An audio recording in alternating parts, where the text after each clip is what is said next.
First of all, thank you for taking the time to attend our community webinar. I know that you're all very busy, but we're delighted to be hosting these events, which gather our community to exchange on key industry best practices. To give you an idea of who's on the call today, we have about 80 people registered, and you're all coming from companies like AbbVie, AstraZeneca, Bayer, Biogen, WFarm, Eli Lilly, eTherapeutics, Ironwood, Merck, MilliporeSigma, Novartis, Otsuka, Shadow Lake Group, and more. And today's topic, of course, is technology scouting and digital health best practices.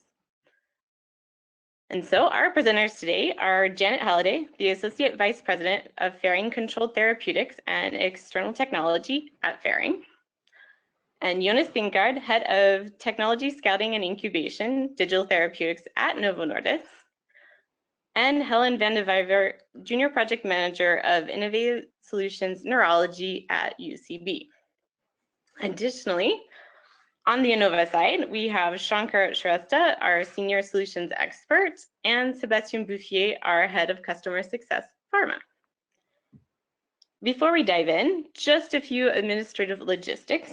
Your microphones will be on mute during the presentation so that we can minimize background noise. If you have any questions during the presentations, please just type them in the chat window. I'll be keeping an eye on it throughout the webinar. After the presentations, we'll open it up for further discussion and questions. At that point, you'll be able to either submit questions by the chat window or by using the hand icon on the right side of your screen, in which case I'll unmute you so you can talk.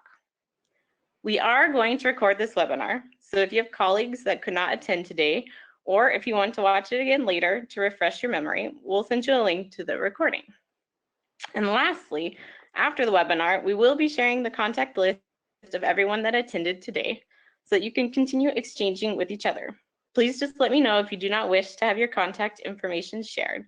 You can just write me a quick note in the chat or send me an email afterwards. We will only be sharing contact information with webinar attendees, of course. And so this is our agenda for today. Jannet will get us started by presenting how technology scouting is organized and operates at Ferring. Then we'll hear further insights from Jonas and Helen about best practices at Novo Nordisk and UCB. And finally, we're looking forward to an open discussion with all of you about some of your best practices, some trends that you're seeing, and to discuss any questions that you might have.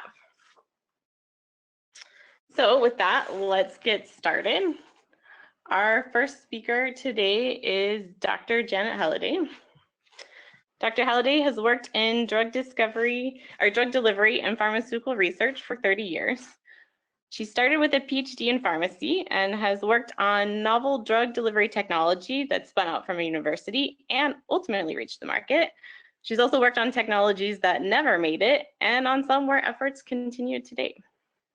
Jannet manages a team of 30 scientists in Ferring Controlled Therapeutics in Scotland using polymers as drug delivery platforms. Jannet is on the management team of Ferring Controlled Therapeutics. Jannet's other role in Ferring is to scout out, evaluate, and move along drug delivery technologies which support Ferring's mission of helping people live better lives. Her interest is in developing drug delivery solutions for small molecules, peptides, and monoclonal antibodies. And so with that, we're going to hand it over to Jannet so she can tell us all about technology scouting at Ferring. Thank you, Megan, and thank you everybody for attending this webinar. For those of you who don't know Ferring, we are a medium-sized pharmaceutical company working in urology, gastroenterology, and in the reproductive medicine space. And I am not able to change the slides, Megan. Yeah, let me hold, sorry, what, no. Dylan's got a problem, but Dylan can click through the slides for you while we work on that. Okay, so it's a privately owned company established 70 years ago with about 7,000 people across 56 countries.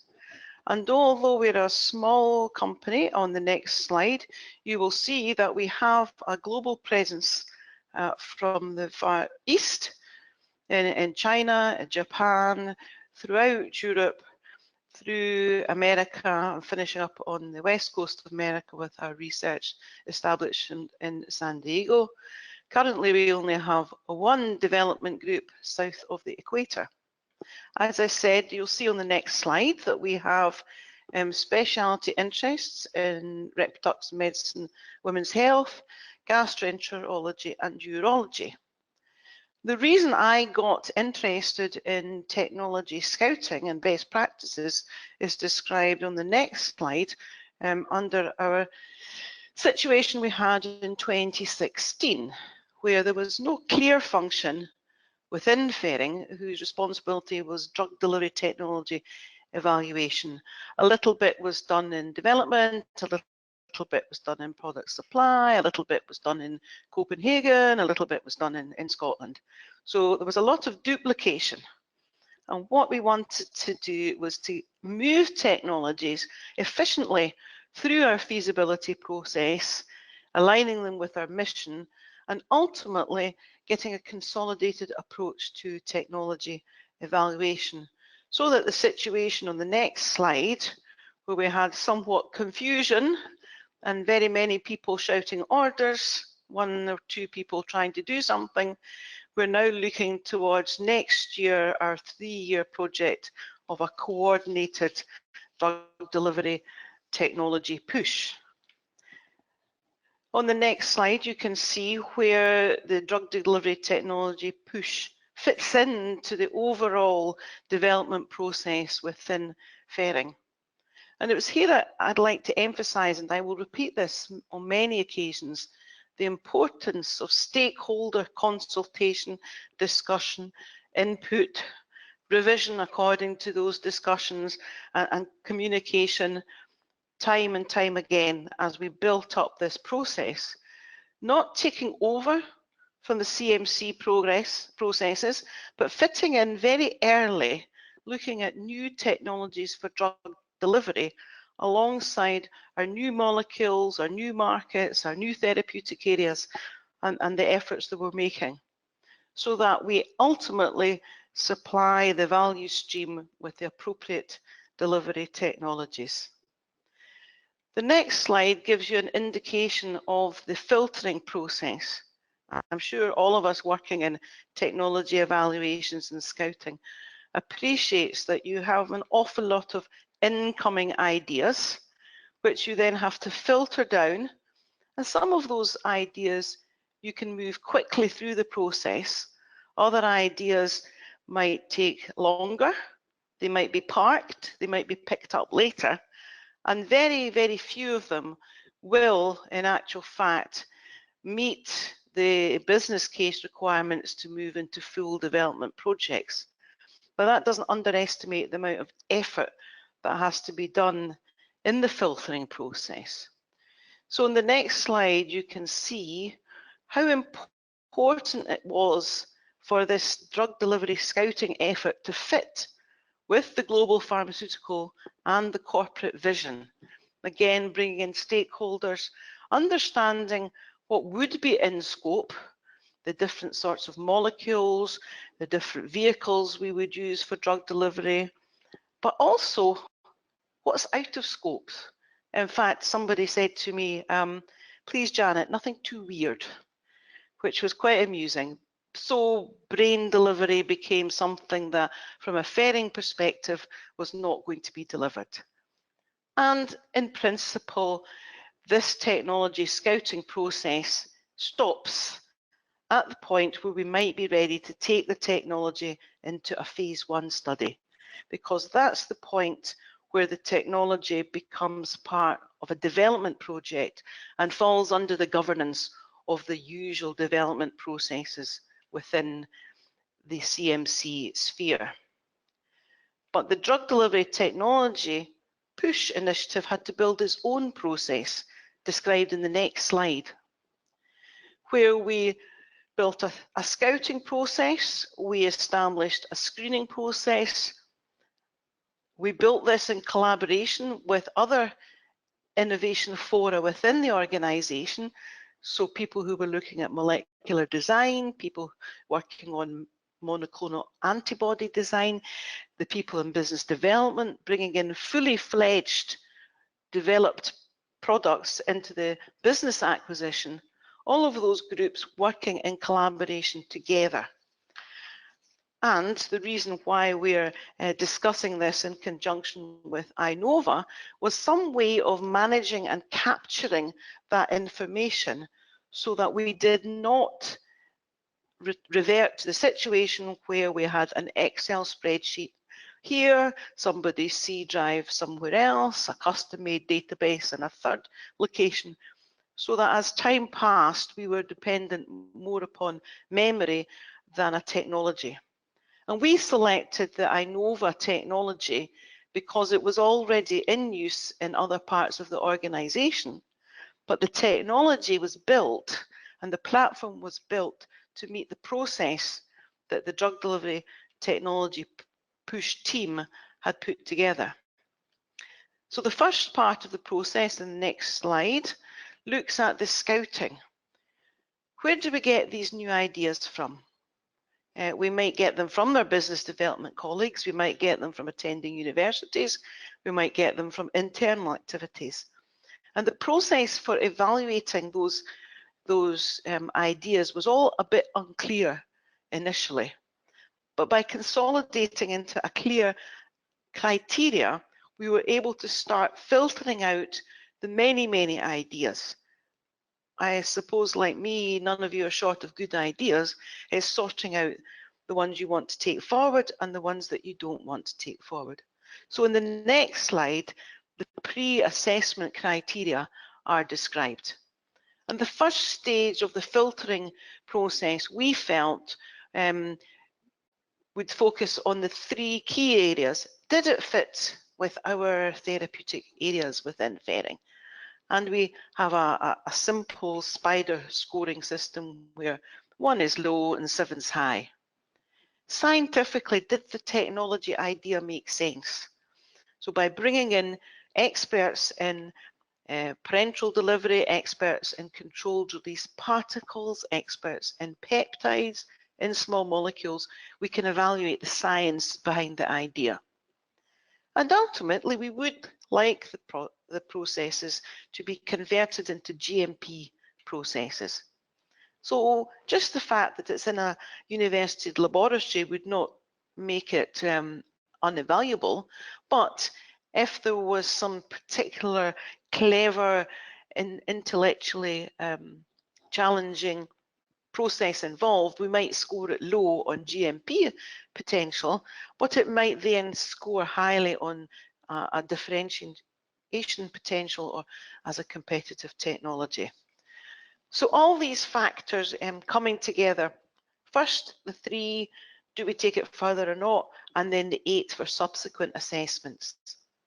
Now at the time of the first establishment of this spider assessment, we really didn't know what a good score was going to be. Now that we've run this process for almost 3 years, we recognise that if a technology scores 30 or less out of the 56 possible, then it's unlikely to progress further. And a technology that's scoring 35 or 40 is really something we should take a close look at and move on. So one of the things that we have used within the Inova process is capturing our KPIs, which I can show on the next slide. So we capture basic KPIs, the numbers of technologies that we add to inventory, how long it takes us to screen, how many leads we've received, how often do we move things from a scouting to a pre-assessment to a technology lead evaluation. And I would say that within the technology group, we're very good at saying no to technologies that really don't fit. We're very good at saying no to technologies that we can't see relevance for in our therapeutic areas. But in terms of improving our processes, we're not so good at quickly instigating the feasibility, the wet screening part of the process. this is where our governance body kicks in, where we take it to a group of experts in terms of the technology, in terms of the projects we're working on, to administer the resources, the budget, to move it into the feasibility stage. And that's something that we do need to work on. To move it through that part is taking us too long at the moment. What does work well is the ones that we actually like and we get good data on, we then are quite quick at moving them into a recommendation for the therapeutic area approval. So whilst it might take us 4 or 5 months to put contracts in place and get the feasibility started, the feasibility programs then take us 18 months to 24 months to run through. But moving them on to a recommendation, we then, when we see a good technology, then we're very good at saying, we can use this in this project or that project or another project. On the next slide, you can see where we can use the platform in Inova to capture the various different stages. And so we've set up a system where we can enter the technology and close out at any point into in each of those 4 stages.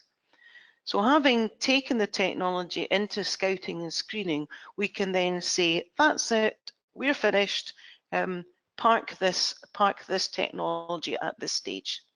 And certainly have found the Outlook push facility within the Inova platform very useful for collating all the data that we've generated and parking it. Once it starts then to move into the assessment, into the pre-assessment evaluation phase, then we can capture how long it takes. We can then link back with our business development colleagues and say, we've come across this technology. Let's just make sure the business development people aren't already speaking to this organization. And similarly, our business development colleagues can pop into the technology part of Inova and see if the technology team are speaking with that group of scientists already. Makes it very easy to track what's going on. It means that stakeholders are aligned within the database and we can see what's going on.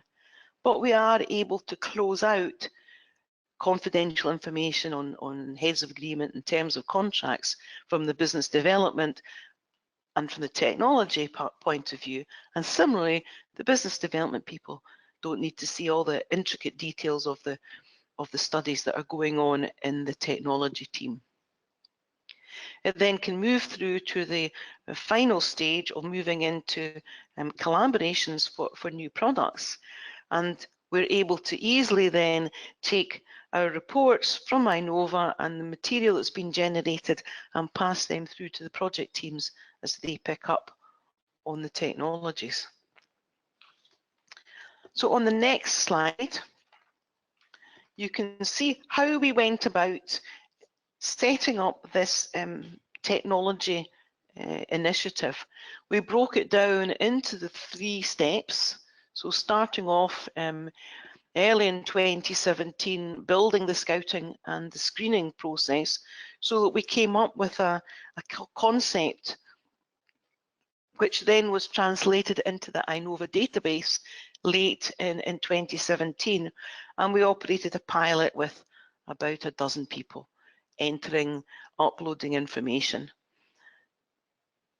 That rolled out to the full organisation in early 2018 and has been in operational now for about 18 months. With the sustain and improve, we have recently adapted some of the early areas that we included. There was some duplication here and there in the process, which it was only when we were using that on a regular basis that we realised that we were asking people to enter things in too often, and it was not good value of our time. So in the next slide, we now find that the GPRD drug delivery technology push team are being recognised within the organisation for drug delivery development. So although this initiative was set up specifically within the CMC teams, there's now increased involvement with our therapeutic area teams, with our business development people, with our people in life cycle management, so that we now have people coming up with ideas. People are going into the Inova database on a very high level and saying, we don't think that you've looked at this technology. We can't see even a mention of it anywhere. Perhaps this is something that we should look out for. And that's happening.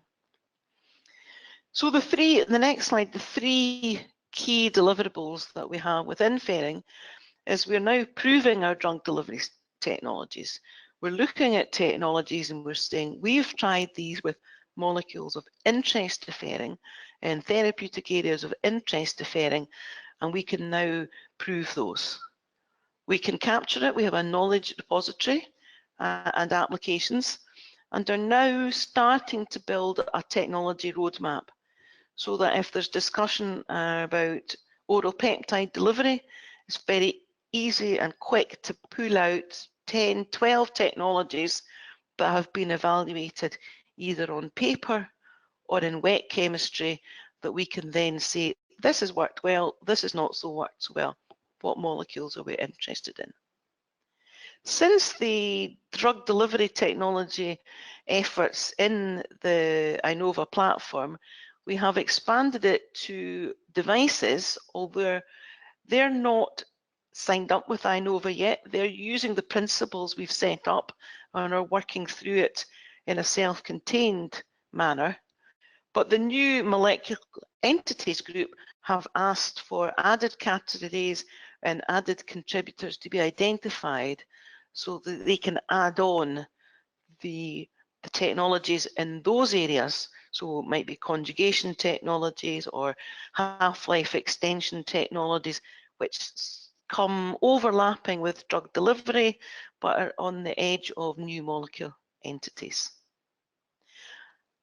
I'd be very pleased to answer questions at the end of the discussion, or you can contact me through any of the routes shown on this last slide.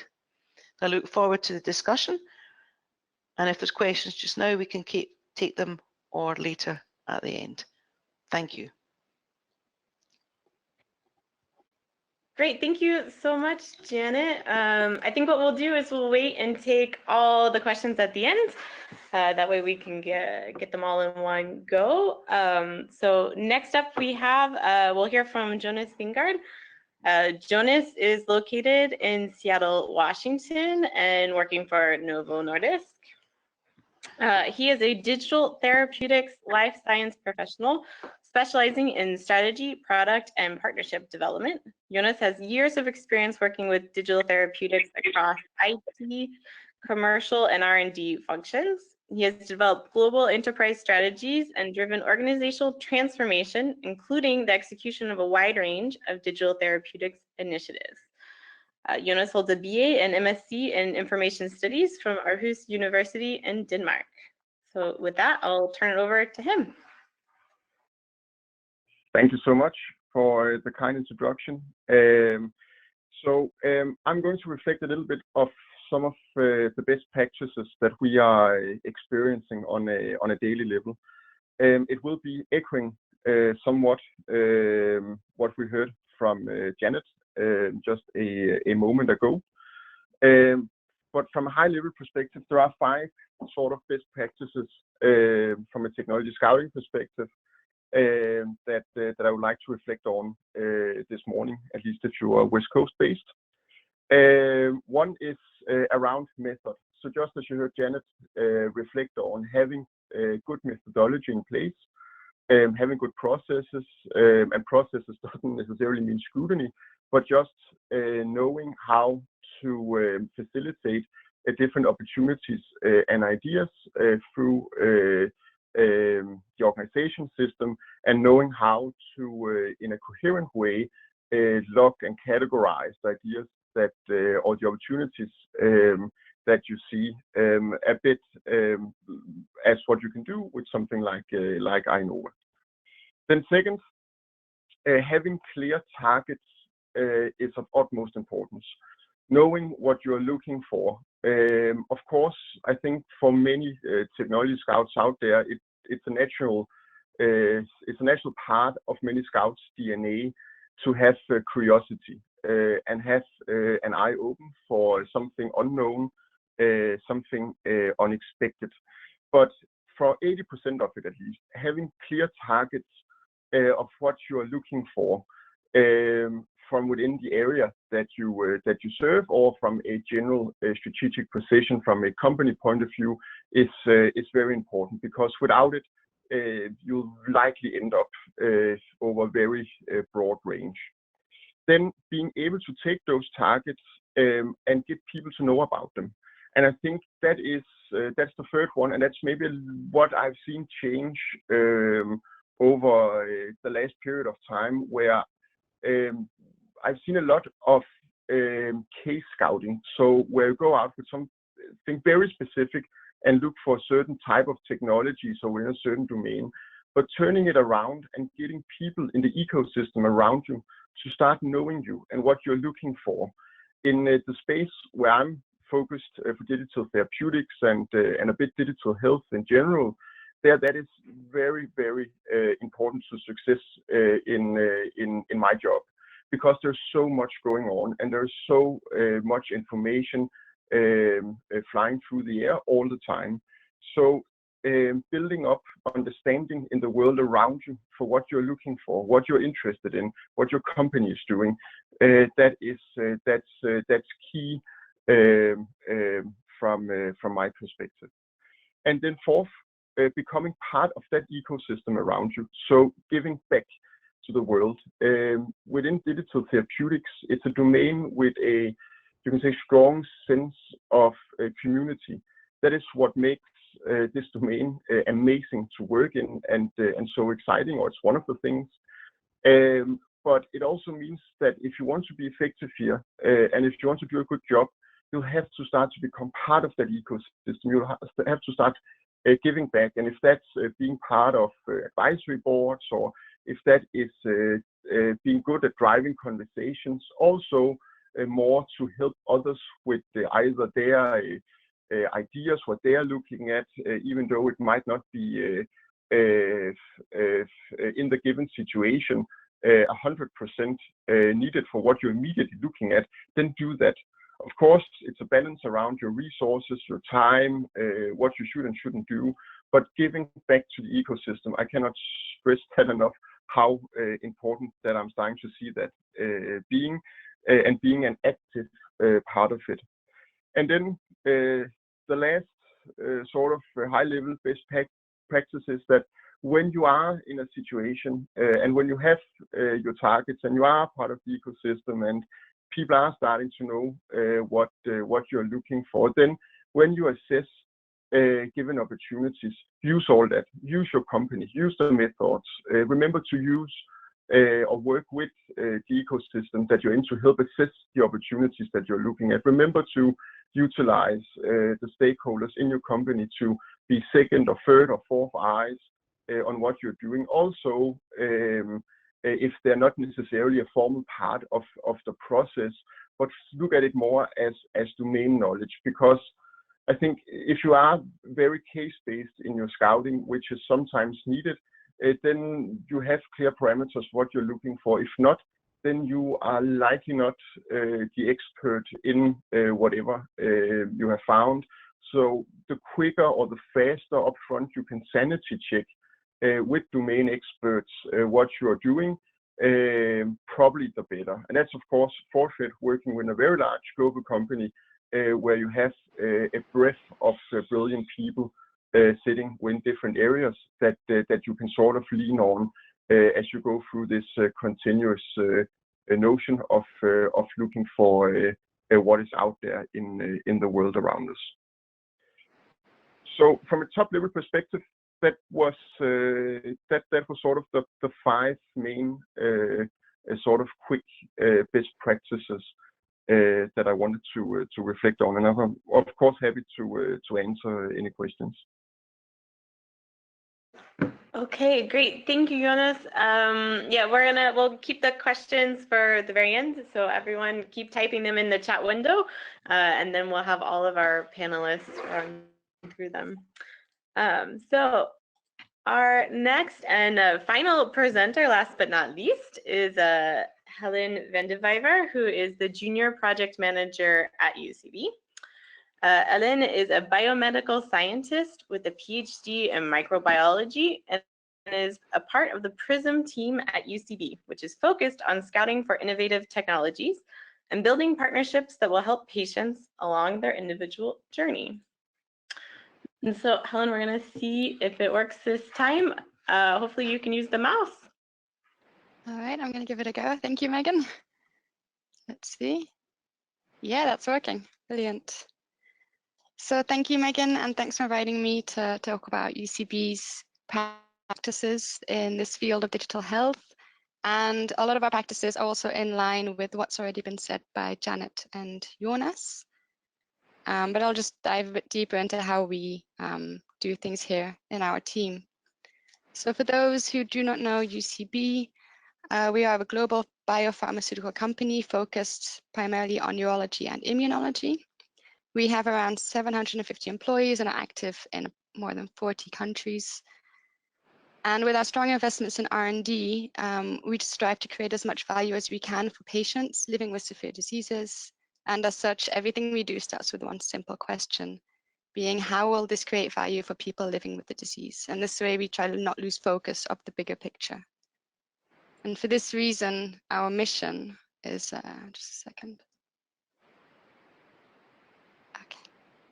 Our mission is to deliver unique outcomes that matter and the best individual patient experience to as many lives as possible. And a core part of this involves, of course, converging innovative technological solutions with differentiated science. And this can, of course, be done along a lot of different stages along the patient journey. So this could be a technology that is able to get drugs onto the market quicker and more accurately. For instance, using virtual trials or digital biomarkers, thereby improving clinical endpoints.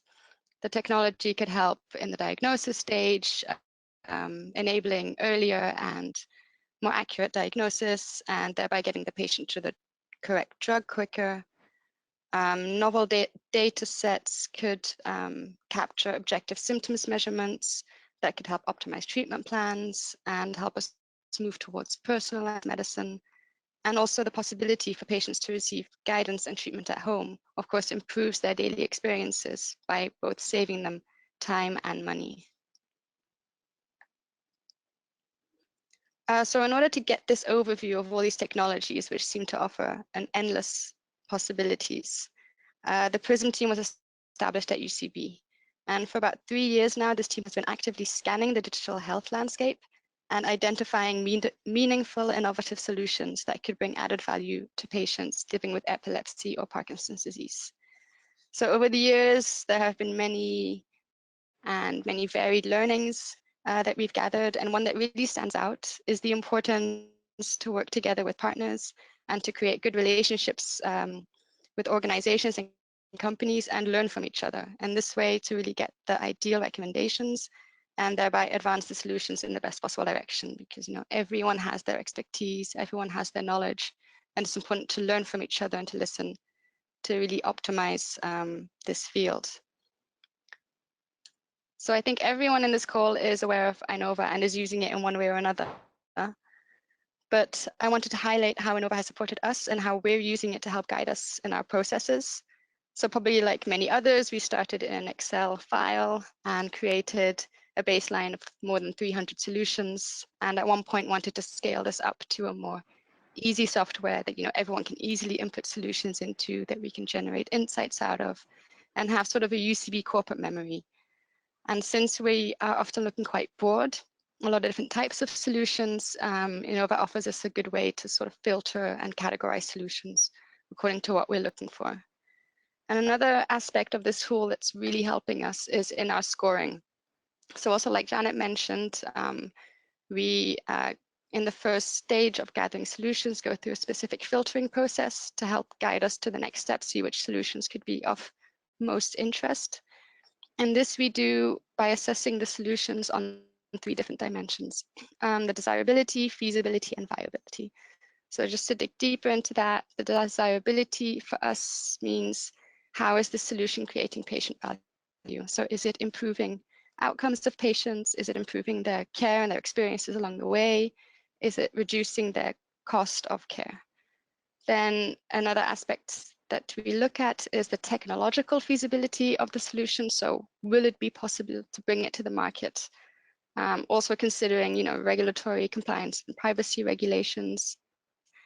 And does the solution have the right capabilities, and do the people have the right experience to bring the solution into a setting that we would want to use it for?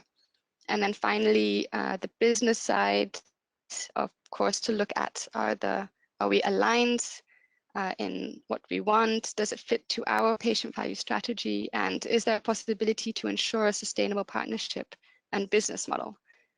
And what Inova and IC does for us is plot this onto a matrix. So you've got the desirability and feasibility on the y-axis with the viability on the x-axis, and then you can really plot the solutions of interest and see where in this matrix do they fall. So obviously this top right quadrant would be, in theory, the most interesting solutions to dive deeper into and see where possibilities could be. So like I mentioned before, partnerships are crucial to making all of this work. And this involves bringing 2 different ecosystems together. So you've got, on the one hand, the, let's say, old-fashioned ecosystem, the healthcare ecosystem, and on the other side, the rapidly emerging technology ecosystem. And what we need to do is incorporate these 2 and bring them together and really get the most out of it that we possibly can. And to do this, we already also use a whole a wide range of different kinds of partnerships and different ways of engaging with health tech companies. So this can be on a smaller individual project basis, such as through hackathons or sponsored projects that have a specific goal. Or you can look on the bigger scale, where we're thinking about how to incorporate technology into our ecosystem from the roots up. So I'm just going to highlight a few examples here of how we've engaged with health tech communities. So we've organized hackathons where we brought together a bunch of digital experts and epilepsy specialists and also patients, and the outcomes were 2 very exciting solutions, Help-Epilepsy and EpiHunter, which have then further been put into the Blue Health Innovation Center. This is a funding that helps accelerate and scale up startups, and also there through mentorship, we're supporting both Help-Epilepsy and EpiHunter to evolve into something better. And then, for instance, an R&D collaboration called Radar CNS, which is a 5-year public-private partnership, of which UCB is a part of. Then another big R&D collaboration we have is CSIT, which is again a consortium of public and private, and where they're developing a discrete, non-invasive tool that could objectively measure seizures 24/7. And then finally, another way was through the commercialization with Cerebell, which developed a clinical quality portable EEG system, which allows instant seizure detection in a hospital setting. And these are all different ways in which we can work together with companies going from really early university, let's say startup ideas, to already established companies. And then the ultimate goal is to really build a pipeline and portfolio of new ventures. And to do this, you have to go through different stages. So you have to start at the ideation stage, where you're just sort of seeing what's possible, how does this fit, moving on to incubation stage. You're already going to filter out a whole bunch of solutions, but then you're going to start thinking about pilot projects and see how we can build that up to finally just a few solutions going through to scale, where you can really focus and build business models that can work. So yeah, if you have any questions, feel free to ask them now, I guess. Thank you. Great, thank you, Helen. It's actually, oh boy, we do actually have a lot of questions, so I'm just gonna start reading through them. As a reminder for everyone, you can type, of course, your questions in the chat as you've been doing, and you can also raise your hand. And I will unmute you so you can ask your question live. So our first question is from Ronald, and I think this was for Jannet, actually. He asked, how large is your group of scouts? Is the way scouting has been outlined throughout the organization? So, thank you very much for that question. The scouts within the drug delivery, I have a team of about 10 people who are identified within CMC as being the drug delivery people. But our total staff in CMC is 185 people, and we have shared with those individuals the criteria, the 8 criteria, and a template for them to use if they're reading a scientific paper, if they attend a conference, if they go to, if they happen across something when they're doing literature. There's the business development, and we have 6 full-time BD people who are looking for product acquisitions, but will also point the direction of technologies towards my team.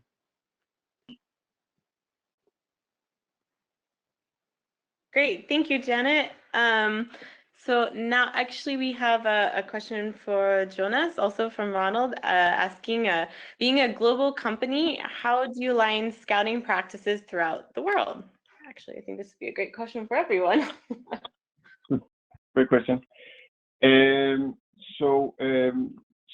So we are a very large company, and we do scouting on various subjects or towards various targets.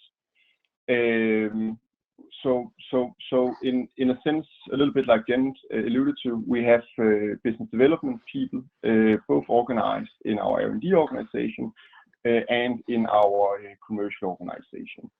And they work on pulling through contracting, also are obviously on the lookout and doing also some technology insights work, alliance management, and stuff like that.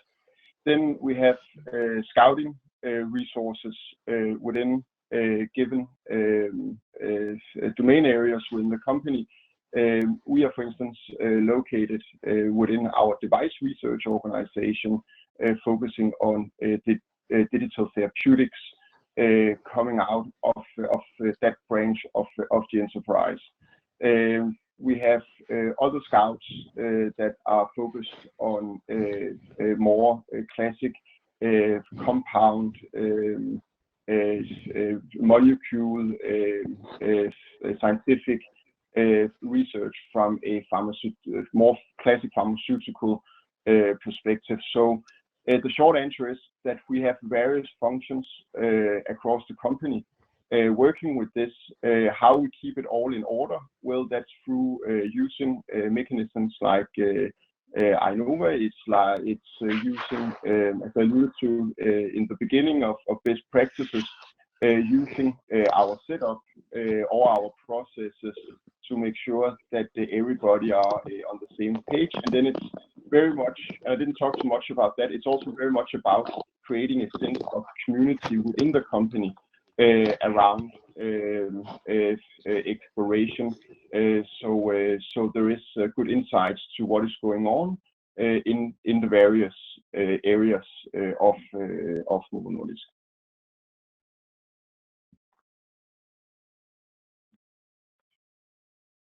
Okay, great, thank you.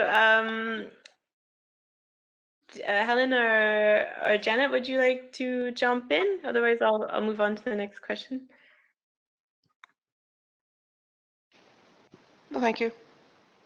Okay, all right, so our next question is actually which groups in your company Do you give access to the database? Are R&D colleagues able to see your scouted opportunities? Topics you find might not be of interest right now, but could be picked up by a scientist to fill a gap later. Janet here. The full database is available to my team of 10, so they can see all the information that we've looked in the drug delivery group. There's read-only access across the whole of the organisation, where if somebody goes in and looks in the database, it might just say the company name or the drug delivery technology name. It will then say who within the scouting team is looking after that technology, and they can then ping an email to us. And similarly, from a business development perspective, we can see to a certain level if the business development people have been in touch and who the person in that team is looking after it, or and we can't see anything underneath that heading from the technology team into the business development team. So in principle, yes, everybody has like a first line access. I hope that answers the question. Yeah, that's great. And so we also have another question for you, Janet, actually. How do you collect ideas and leads from scientists that may have attended a conference? So we encourage them to prepare a one-pager.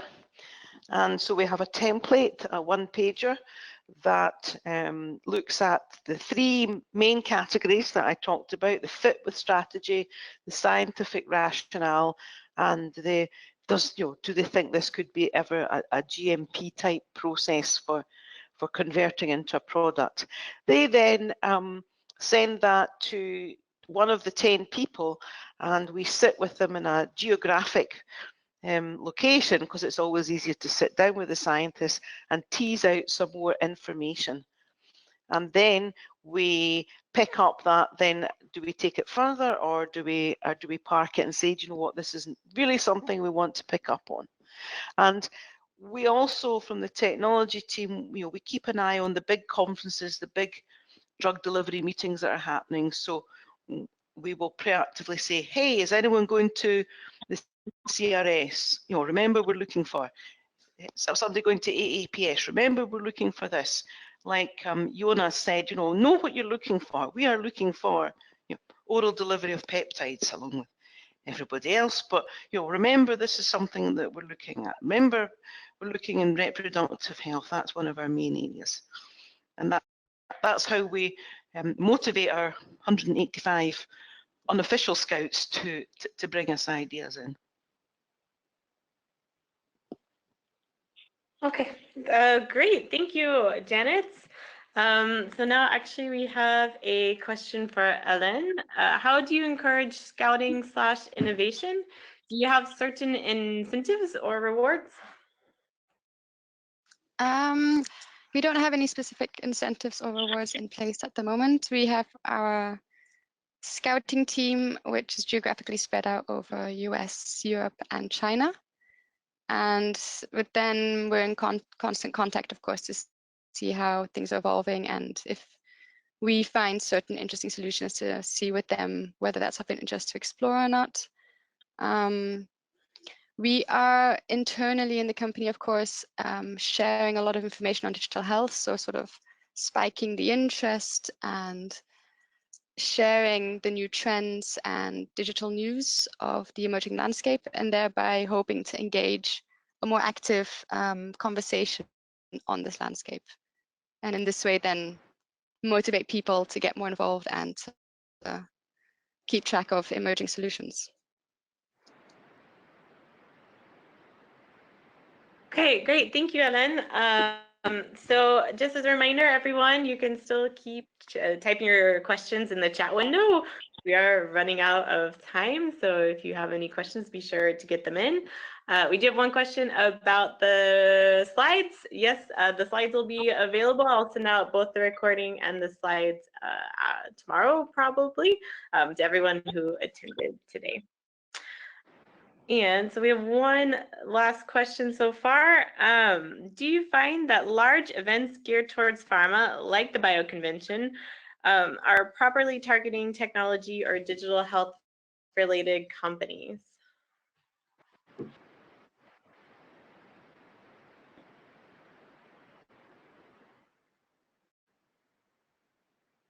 So that doesn't specify who on that one. So I don't know if Jannet or Jonas, if you want to jump in, what do you think about large pharmaceutical companies? Sure. So I think the question, the answer to the question would be that it depends. So you can get a lot of value out of going to large pharma conferences. In our space, there is a continuously increased focus on technology and digital therapeutics and in general digital health. So I think if you sort of stepped 3 or 4 years back, it was maybe not so much the case, but because it's so much a trend and it's something that so many people are working hard on, it's becoming part of the industry. So yes, I definitely think that large conferences, you can see a lot of great stuff, and it is often a great place to meet people. With that said, it's important to keep an eye on conferences, events that are not necessarily labeled or targeted directly towards the industry you're in or the therapy areas you're working on, but having more a technology lens. And then you're starting to see sort of conferences within the space of where at least I'm focused, digital health and digital therapeutics, like GTX East that is happening this week, Rock Health that is happening also this week, and there is a comic tail of conferences like that throughout the year that sort of works a little bit within different pharmaceutical areas and a little bit on a technology level. And those conferences are often really interesting. Of course, they also vary in quality depending on which one it is. So long story short, it varies, and to answer directly, yes, large pharma conferences can hold a lot of value also from a technology perspective, in my view. All right, great. Thank you, Jonas. Just as a comment, because we've seen it through a few questions and Janet's comment about the trend to open gathering ideas to other people within the company, other professionals going to conferences, but who are not dedicated to the job. So we've seen how Jannet implemented the solution to gather those ideas, and we've seen indeed a trend to open this process to internal scientists. And we've seen it more and more lately as we've deployed many internal portals to have a systemic process to gather those ideas from the scientists. So I thought it was an interesting point of this webinar. Okay. Great, thank you, Sebastian. So I guess actually we better wrap it up for today as we're rapidly running out of time.